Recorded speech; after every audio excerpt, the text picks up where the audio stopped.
স্বাধীনতার ৫৩ বছর পর নিষিদ্ধ হলো জামায়াত শিবিরের রাজনীতি। বৃহস্পতিবার বিকেলে প্রজ্ঞাপন জারির মাধ্যমে সংগঠনটির কার্যক্রম নিষিদ্ধের ঘোষণা দেয় স্বরাষ্ট্র মন্ত্রণালয়। এ প্রসঙ্গে স্বরাষ্ট্রমন্ত্রী জানান যে এই ঘটনাকে কেন্দ্র করে নাশকতার চেষ্টা হলে তা মোকাবেলার সক্ষমতা রয়েছে সরকারের। মারুফ রেজার রিপোর্ট।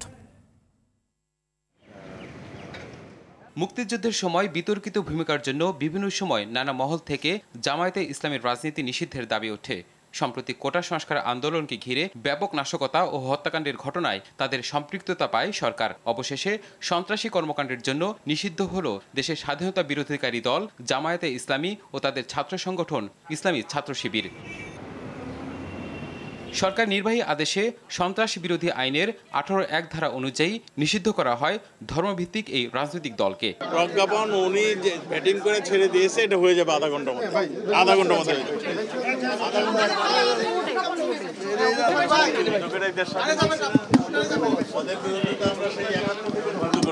কাজেই এইগুলো আমাদের সক্ষমতা অনেক আছে। এর আগে নিষিদ্ধের বিষয়ে আইনি মতামত দিয়ে স্বরাষ্ট্র মন্ত্রণালয়ে ফাইল পাঠায় আইন মন্ত্রণালয়।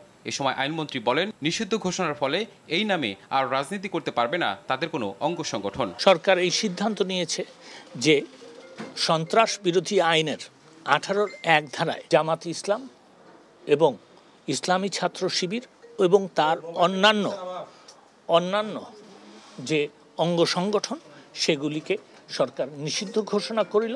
দলটির যুদ্ধাপরাধের অভিযোগে বিচার করার ব্যাপারেও উদ্যোগী হবার কথা জানান আইনমন্ত্রী। খসড়া চূড়ান্ত করার কথা জানান আন্তর্জাতিক অপরাধ ট্রাইব্যুনাল আইনের সংশোধনী প্রস্তাবের ব্যাপারেও। এই ব্যান করার পরেও তাকে আপনার সাজা দেওয়া যাবে না এমনটি নয়, কিন্তু কথা হচ্ছে ব্যান যেহেতু হয়ে গেছে, হয়তো ব্যান করার ব্যাপারটা সাজার মধ্যে আর আসবে না। কোটা সংস্কার আন্দোলনকে ঘিরে সহিংসতার ঘটনায় জামায়াত শিবিরে জড়িত থাকার অভিযোগ করে আসছিলেন সরকারের মন্ত্রীরা। এমন অবস্থায় গেল সোমবার গণভবনে অনুষ্ঠিত ১৪ দলের বৈঠকে এই সংগঠনটিকে পুরোপুরি নিষিদ্ধ করার বিষয়ে একমত হন জোটের শীর্ষ নেতারা। মারুফ রেজা, RTV, ঢাকা।